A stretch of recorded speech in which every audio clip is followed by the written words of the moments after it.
Disseram que alguns pergaminhos se perderam no tempo, mas e se a IA encontrasse justamente o que não deveria ser lido? Em 2021, arqueólogos arriscaram tudo para chegar a uma caverna selada há 60 anos, um mero da caverna. Você me ouve? Estou ouvindo. Venha rápido. Descobrimos coisas incríveis. Eteso. Sério. O que vocês descobriram? O que eles descobriram não foi apenas escritura. Era uma história enterrada de propósito, escrita em grego, marcada em hebraico, escondida por um motivo. Então as máquinas entraram em ação. Elas preencheram as lacunas, decodificaram o silêncio. O que eles revelaram é algo para o qual você não está preparado. A inteligência artificial acaba de decifrar os manuscritos do Mar Morto. E é pior do que pensávamos. 15 colunas de texto em grego antigo vistas pela primeira vez em quase 2000 anos. O silêncio foi substituído por algo mais impactante. E para aqueles que se apegam a antigas certezas, as coisas estão prestes a ficar desconfortáveis. Zacarias escreve sobre o que está por vir desde a reconstrução do templo e de Jerusalém até a vinda de um rei messiânico. A descida à caverna do horror. Quando arqueólogos desceram a uma caverna na Judéia em 2021, eles não estavam apenas procurando por ossos ou cerâmica. Eles buscavam algo mais profundo, algo que havia sido enterrado sob a poeira e o tempo por mais de 60 anos. O que eles descobriram foi apenas o começo. O verdadeiro choque viria mais tarde, quando a inteligência artificial entrasse em cena para juntar as peças do quebra-cabeça. Chegaremos lá, mas primeiro, vejamos onde tudo começou. Para entrar na caverna, os pesquisadores tiveram que descer de rapel um penhasco íngreme de 80 metros. Não era apenas arriscado, era fisicamente exigente. Mas para Oren Abelman e sua equipe da Autoridade de Antiguidades de Israel, o esforço valeu a pena. Escondidos nas profundezas daquelas rochas estavam fragmentos de textos antigos. E não eram quaisquer textos. Eram pedaços dos manuscritos do Mar Morto, pequenos fragmentos frágeis que de alguma forma sobreviveram a séculos de calor, decomposição e silêncio. Abelman admitiu que o que encontraram não era muito grande. São apenas pequenos fragmentos, disse ele. Mas até mesmo fragmentos podem dizer muito quando colocados na ordem certa. A equipe conseguiu remontar alguns deles como um quebra-cabeça. Lentamente, frases e significados começaram a ressurgir, oferecendo uma ideia aproximada do que ali existia. A caverna onde tudo isso aconteceu é oficialmente conhecida como Caverna 8, mas a maioria a chama de outra coisa, a Caverna do Horror. Esse nome não foi escolhido ao acaso. Ele surgiu do que foi encontrado lá dentro. Nas décadas de 1950 e 60, exploradores, como o professor Yigal Yadin e o professor Yanan Aharoni, já haviam investigado o local. Até mesmo os beduínos da região do Negev se interessaram por ele. Suas descobertas revelaram um cenário assombroso. Por volta de 35 DT, durante a queda da revolta de Bar Kokhba, um grupo de homens, mulheres e crianças judias buscou refúgio na caverna. Cerca de 40 pessoas no total. As forças romanas rapidamente cercaram a área e acamparam logo acima do penhasco.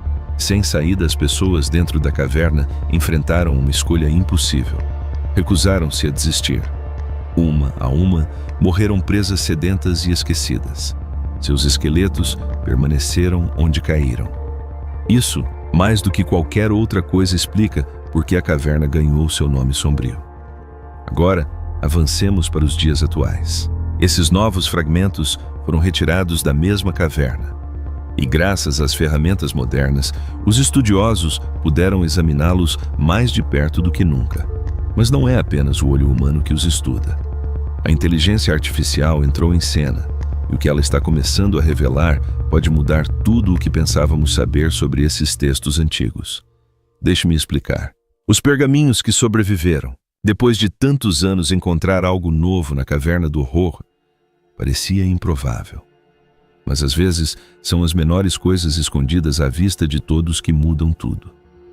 E desta vez, o que parecia apenas uma mancha na poeira revelou-se muito mais importante.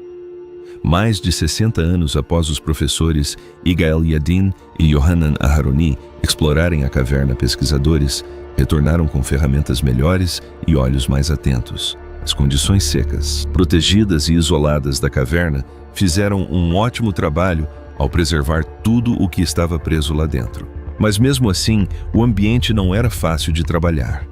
A luz fraca e as espessas camadas de poeira dificultavam a detecção de qualquer coisa fora do comum. Um dos arqueobotânicos da equipe notou algo: marcas tênues em um conjunto de minúsculos fragmentos. A princípio, nada neles chamava a atenção, mas após uma análise mais detalhada, aqueles pequenos pedaços empoeirados revelaram vestígios de tinta, sinais de escrita que levaram a uma descoberta importante. Eram parte de um pergaminho antigo. Era uma pista sutil que poderia ter passado despercebida, mas que gerou uma nova onda de entusiasmo. Em climas mais úmidos, esses fragmentos teriam se decomposto a ponto de ficarem irreconhecíveis. Mas nessa caverna no deserto, eles permaneceram enterrados e intocados por quase 2000 anos.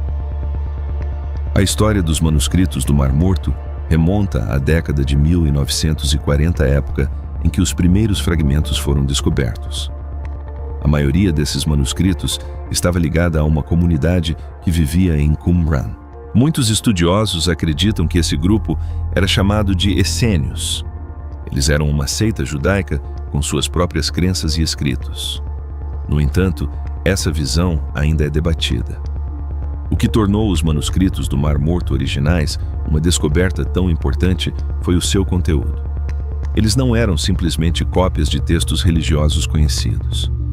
Incluíam os manuscritos bíblicos mais antigos já descobertos. Além disso, também continham escritos judaicos que haviam se perdido ao longo do tempo. Esses escritos abriram uma janela mais clara para as crenças e discussões que moldavam a vida judaica na época. Também ofereceram pistas sobre como o cristianismo primitivo se formou dentro desse mesmo contexto. Mas agora há algo mais em jogo. A inteligência artificial está sendo usada para analisar esses fragmentos de uma maneira que nenhum ser humano jamais conseguiria, e o que ela está revelando. Clicar no botão curtir pode te levar um passo adiante nessa jornada misteriosa. A criança, a cesta e os pergaminhos. Escondida sob a terra seca e a poeira do tempo, a caverna começou lentamente a revelar partes de um mundo há muito desaparecido. Junto aos fragmentos de pergaminho, os arqueólogos encontraram algo profundamente pessoal.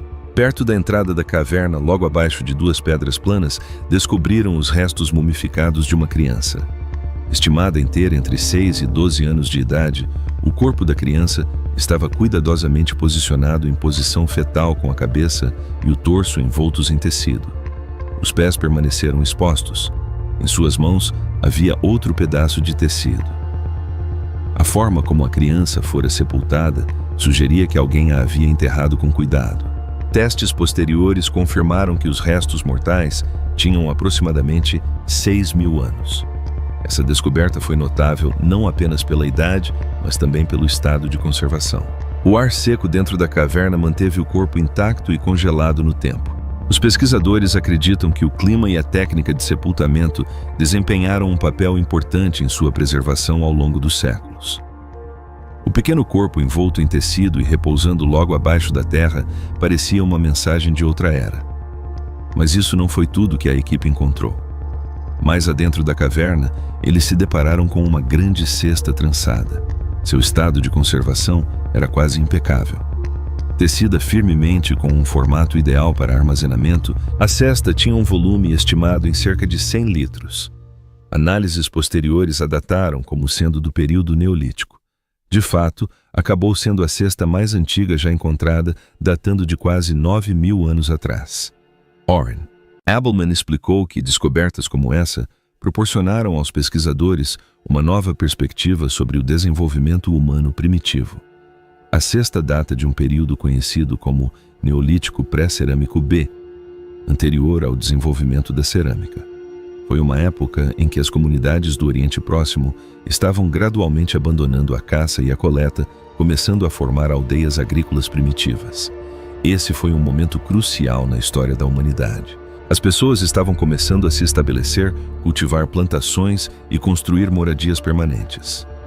A cesta não era apenas um objeto para guardar coisas, ela representava um modo de vida que estava se consolidando.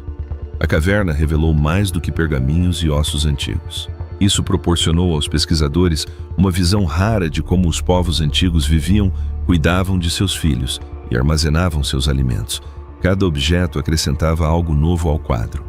Ecos dos profetas. Nem tudo que sobrevive ao passado chega em sua forma completa. Às vezes, chega em pedaços pequenos e desgastados, mas ainda assim poderosos o suficiente para carregar significado. Foi o caso dos fragmentos de pergaminho encontrados durante a escavação. Embora fossem apenas parciais, os pesquisadores conseguiram juntar alguns deles. No total, cerca de 80 pedaços individuais de pergaminho foram recuperados. Após analisá-los minuciosamente, a equipe os relacionou ao que é conhecido como o Pergaminho dos 12, também chamado de Pergaminho dos Profetas Menores. Partes desse mesmo pergaminho já haviam sido encontradas antes. No início da década de 1950, beduínos da região de Nahal Heber encontraram pedaços semelhantes e posteriormente os venderam em Jerusalém. O que chamou a atenção nesses fragmentos recentes não foi apenas sua idade ou condição, mas sim o idioma em que foram escritos. Assim como as descobertas anteriores, esses novos pedaços estavam escritos em grego e não em hebraico. De acordo com o pesquisador Oren Abelman, isso era incomum. A maioria dos textos bíblicos descobertos no deserto da Judéia está em hebraico ou aramaico. Pergaminhos gregos, especialmente desse tipo, são raros nessa região. A escrita em si foi feita por 2 escribas diferentes, cada um com uma caligrafia ligeiramente diferente. O conteúdo não correspondia à Septuaginta tradicional, que é a tradução grega mais conhecida da Bíblia hebraica. Mas Abelman explicou que o pergaminho ainda é relevante. Parece ser uma reelaboração ou uma variante da Septuaginta, o que sugere que as comunidades que usavam esses pergaminhos tinham suas próprias maneiras de preservar e interpretar as escrituras. A textura do pergaminho era semelhante à de peças anteriores encontradas na mesma região.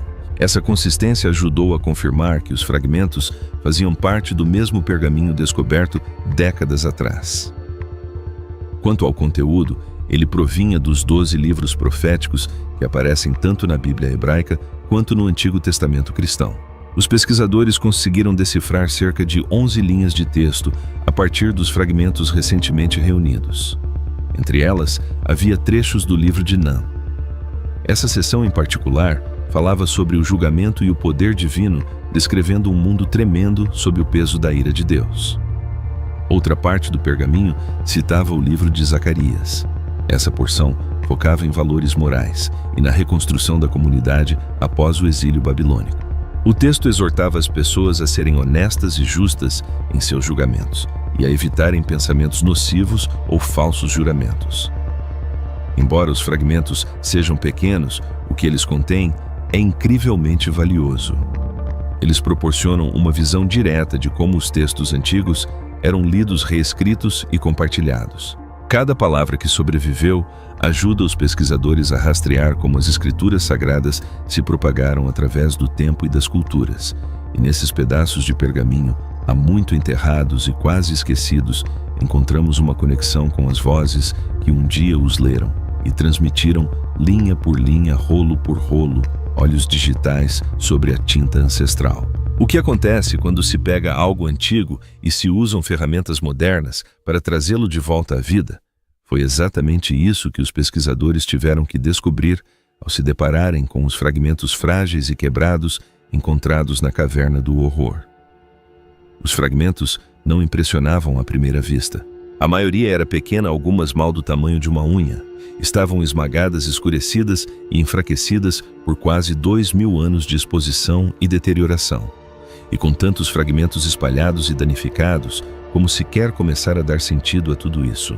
Os métodos tradicionais tinham suas limitações e havia o risco de causar mais danos durante a análise.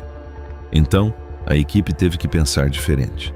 Desta vez, recorreram à inteligência artificial. Não estavam em busca de segredos perdidos ou códigos misteriosos. Seu objetivo era simples. Eles queriam recuperar o máximo possível do texto original. e isso precisava ser feito sem destruir o pouco que restava. Primeiro, eles escanearam cada pedaço sob diferentes tipos de luz, incluindo luz visível infravermelha e ultravioleta. Isso ajudou a revelar marcas tênues. Essas marcas seriam impossíveis de ver a olho nu. Então veio a parte complicada. Eles usaram um tipo de software chamado Reconhecimento Óptico de Caracteres, ou OCR, mas não o tipo usado para digitalizar documentos modernos. Este sistema havia sido treinado para ler escritas antigas.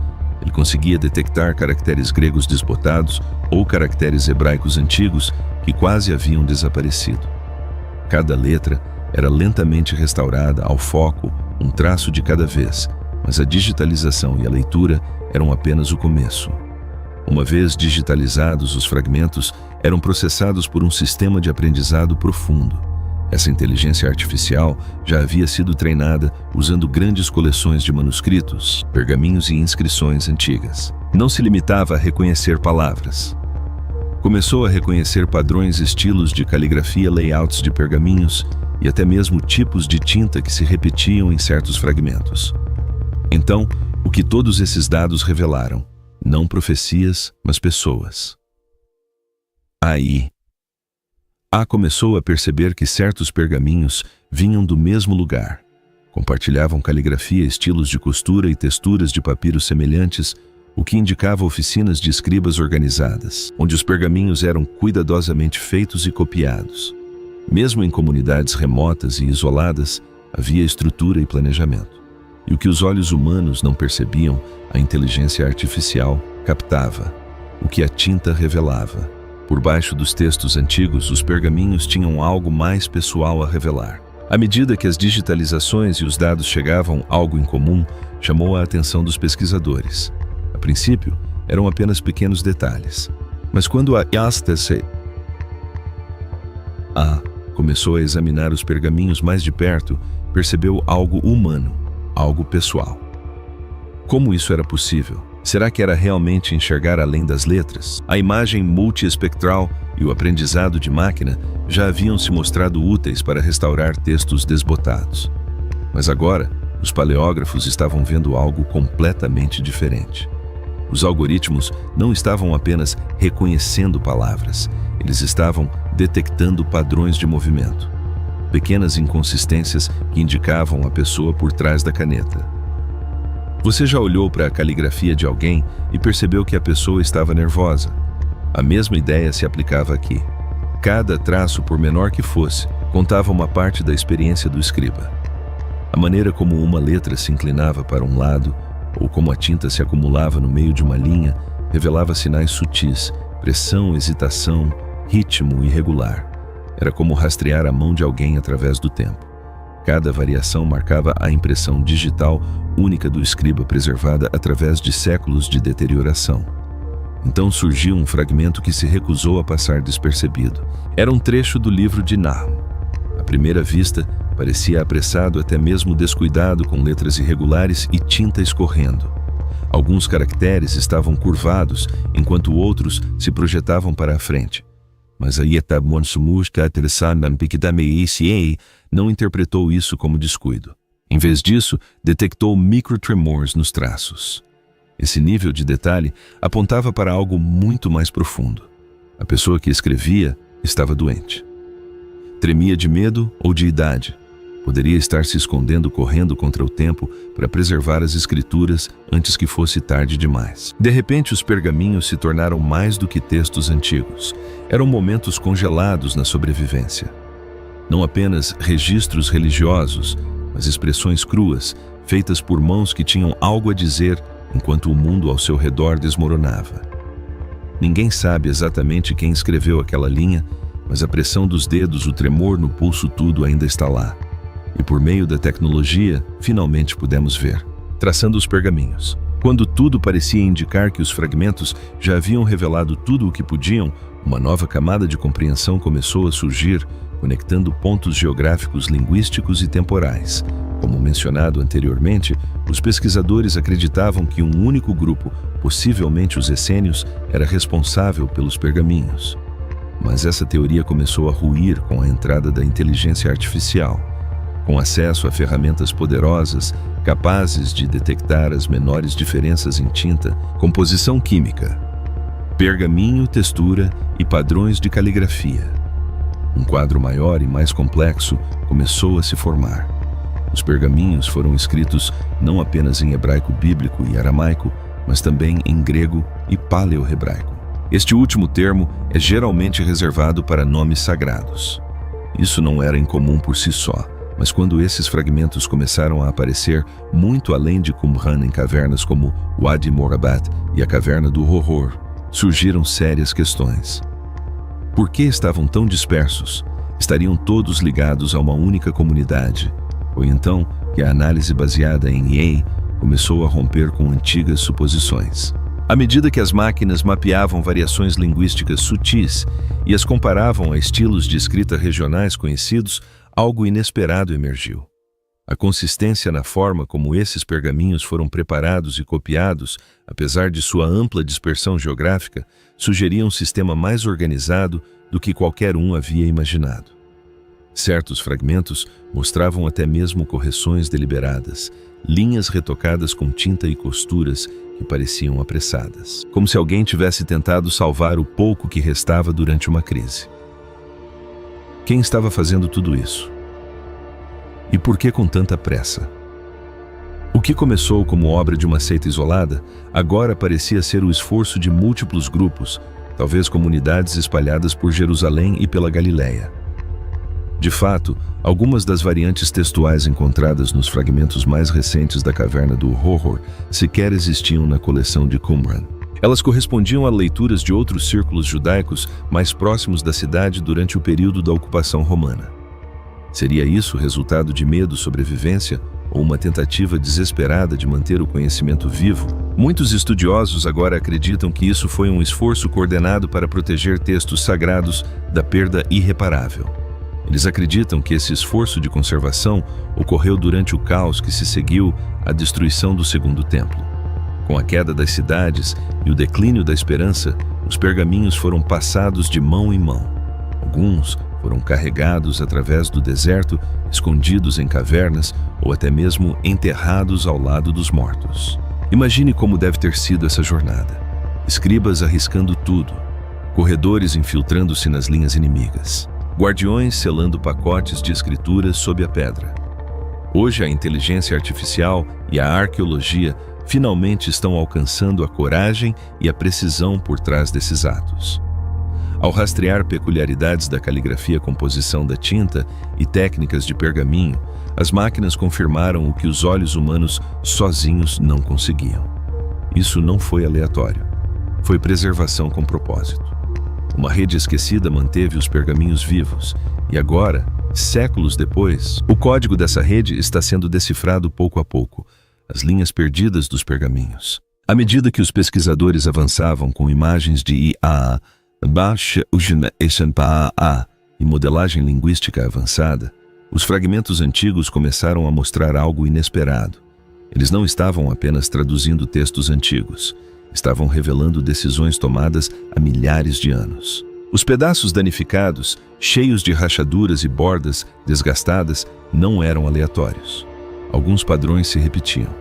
Seria apenas erosão, ou alguém em algum momento teria escolhido o que deveria sobreviver. Uma coisa se tornou difícil de ignorar. Certos livros bíblicos bem conhecidos simplesmente não apareciam. O livro de Esther não foi encontrado em lugar nenhum. Como um livro tão importante na tradição judaica poderia estar completamente ausente. O mesmo aconteceu com os livros de crônicas essenciais para rastrear as linhagens sacerdotais e a história da realeza. Esses textos foram esquecidos ou deixados de lado propositalmente, mas não parou por aí. À medida que mais fragmentos gregos eram digitalizados e analisados, mais estranhezas vinham à tona. Alguns versos claramente não faziam parte da Septuaginta tradicional. Mencionavam eventos estranhos e personagens desconhecidos. Algumas passagens parecem mudar completamente o tom, passando de um mandamento divino para um consenso coletivo. Outros textos davam mais ênfase a rituais comunitários do que a um culto centralizado. Isso por si só já indicava profundas divisões. Então veio a reviravolta mais inesperada. Versículos que antes apontavam para promessas messiânicas foram atenuados ou completamente reforçados. Em vez disso, havia alertas contundentes sobre a decadência moral e a responsabilidade compartilhada em tempos difíceis. Estariam essas pessoas reagindo ao caos em tempo real? Estariam elas se preparando mutuamente para enfrentar um mundo que já estava desmoronando? A IA ajudou a conectar as peças. Não se tratava apenas de um erro de escrita. As alterações eram precisas, padronizadas e intencionais. Os estilos de caligrafia eram conflitantes. As misturas de tinta variavam. O ritmo da linguagem mudava como vozes diferentes falando através do tempo.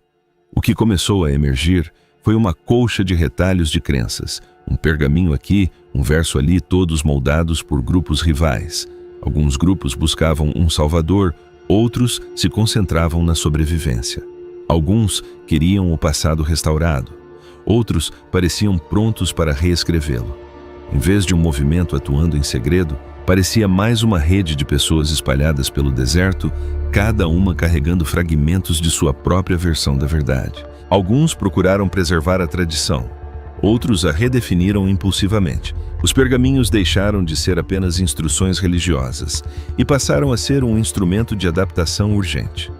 As pessoas tentavam se agarrar ao que importava, enquanto tudo ao seu redor desmoronava. E sob essa perspectiva, os pergaminhos deixaram de ser documentos históricos discretos. Começaram a aparecer evidências de pessoas presas no meio de um conflito, reescrevendo seu mundo palavra por palavra. Os pergaminhos que desafiam as escrituras. Quanto mais os pesquisadores avançavam com os pergaminhos, mais claro ficava que não se tratava de um único arquivo religioso imutável. Era mais como uma coleção de vozes, cada uma moldada pelo contexto histórico em que viviam. Os tipos de pergaminhos encontrados, e até mesmo aqueles que não foram encontrados, começaram a apontar em uma direção. Os textos sagrados que conhecemos hoje não surgiram do nada já prontos. Eles foram debatidos, copiados, alterados e transmitidos ao longo das gerações. Uma parte significativa dos pergaminhos se concentra em textos bíblicos. Mas há um porém. Naquela época, não existia uma única Bíblia. Essa palavra, esse conceito sequer existia. Então, o que eles estavam copiando? E quem decidia o que era considerado sagrado? O que os estudiosos descobriram sugere que a Bíblia nunca foi um bloco intocável de instruções divinas. Foi moldado tanto pela política, pelo medo e pelo mundo que cercava aqueles que o preservaram. E as alterações não foram superficiais. Não se limitaram a dar um toque de elegância. Alguns pergaminhos alteraram completamente o significado dos mandamentos. Outros reorganizaram eventos históricos. Certas passagens pareciam ter vindo de um consenso humano em vez de uma autoridade divina. E quando a inteligência artificial entrou em cena para analisar milhares de fragmentos de manuscritos, comparando-os com outras versões antigas, como a Septuaginta, o texto macerético e a Pentutela samaritana, descobriu ainda mais lacunas. Seções inteiras das Escrituras que muitos esperariam encontrar estavam faltando. Livros como Éster e Crônicas, que têm peso na tradição moderna, não foram encontrados. Por que alguém se daria a todo esse trabalho para proteger textos sagrados e depois deixar esses de fora? Os fragmentos em grego acrescentaram ainda mais perguntas. À primeira vista pareciam traduções familiares, mas uma análise mais atenta revelou passagens nunca antes vistas. Algumas introduziam figuras desconhecidas e eventos misteriosos. Outras suavizavam ou alteravam mandamentos, dando mais ênfase aos rituais comunitários do que à autoridade do templo. O tom também mudou. As esperanças messiânicas não eram enfatizadas. Em vez disso, alguns textos se inclinavam para a ética coletiva ou para avisos apocalípticos. Isso poderia sugerir que alguns grupos estavam reescrevendo a religião conforme lhes convinha. Ou seria um reflexo do caos e do medo nos anos que se seguiram à queda de Jerusalém. Alguns textos exaltavam rituais que diferiam da prática dominante. Outros descreviam a criação de uma maneira que parecia completamente estranha. Uma versão narrava a história de um universo que nasceu não da paz divina, mas do conflito entre poderes cósmicos. Isso não é algo que se esperaria encontrar no pano de fundo dos sistemas de crença atuais, mas estava lá. Os manuscritos do Mar Morto, quando analisados dessa forma, revelam algo muito mais complexo do que o arquivo religioso de um único grupo. São o resultado de séculos de edições, conflitos e concessões. Ideias se confrontaram. O poder mudou de mãos. Textos foram apagados, acrescentados ou remodelados, dependendo de quem empunhava a caneta. Não que o sagrado estivesse ausente, é que o sagrado sempre esteve em movimento. Segredos dos textos sagrados. Até então, muitos estudiosos acreditavam que os manuscritos do Mar Morto confirmariam o que já estava escrito na Bíblia moderna. Mas à medida que a pesquisa se aprofundava, as descobertas revelavam uma história mais complexa moldada por decisões, divergências e edições feitas ao longo dos séculos. Em vez de revelar uma mensagem fixa transmitida sem alterações, os pergaminhos apontavam para um processo longo e complexo. O texto sagrado, descobriu-se, não nasceu perfeito. Foi moldado às vezes lentamente, às vezes sob pressão, mas sempre por mãos humanas. A mudança de perspectiva foi um choque. Esses não eram apenas fragmentos antigos. Eram a prova de que a versão da Bíblia que a maioria das pessoas lê hoje é resultado de revisões, exclusões e redirecionamentos significativos. Alguns pergaminhos continham mandamentos faltantes. Outros alteraram a ordem de eventos importantes. Em alguns casos, figuras ou leis inteiras estavam ausentes. Como explicar isso? E então surgiu a questão mais importante. Se as escrituras foram editadas ao longo do tempo, quem decidiu o que manter e o que excluir? Quem tinha a autoridade para traçar a linha divisória entre a verdade divina e os acréscimos humanos. Isso não se tratava apenas de textos antigos. Atingia o cerne dos sistemas de crenças pelos quais milhões vivem. Muitas tradições religiosas ensinam que suas escrituras foram transmitidas de forma perfeita. Mas e se a perfeição nunca tivesse sido o objetivo? E se a sobrevivência, a política e o poder tivessem tido mais influência sobre o que permaneceu no cânone do que qualquer um queria admitir? Para estudiosos e crentes, a descoberta forçou uma pausa. Os manuscritos não destruíram a fé, mas exigiram uma análise mais profunda de como a fé é formada. Em vez de enfraquecer o poder desses textos, alguns dizem que os tornaram mais reais, mais humanos, porque ao desvendar as camadas, o que resta não é apenas um livro. É um registro de luta, de mudança de pessoas tentando se agarrar a algo sagrado enquanto viviam em tempos incertos. Olhando para trás através dos fragmentos, traduções e lacunas, uma coisa fica clara. Os manuscritos do Mar Morto fazem mais do que acrescentar à história. Elas nos desafiam a repensar o próprio fundamento da crença. Revelam que aquilo que chamamos de sagrado foi moldado não apenas por profetas e escribas, mas também por conflitos, sobrevivência e transformações culturais. Não se trata de uma perda de significado, é a descoberta de algo mais profundo. Um lembrete de que a fé, assim como a linguagem, nunca está congelada no tempo. Ela cresce, se rompe e se reconstrói. E nessa constante transformação, ela se torna algo não mais fraco, mas mais vivo. Se você gostou desta jornada até aqui, não se esqueça de se inscrever no canal. Obrigado por assistir. Até o próximo vídeo.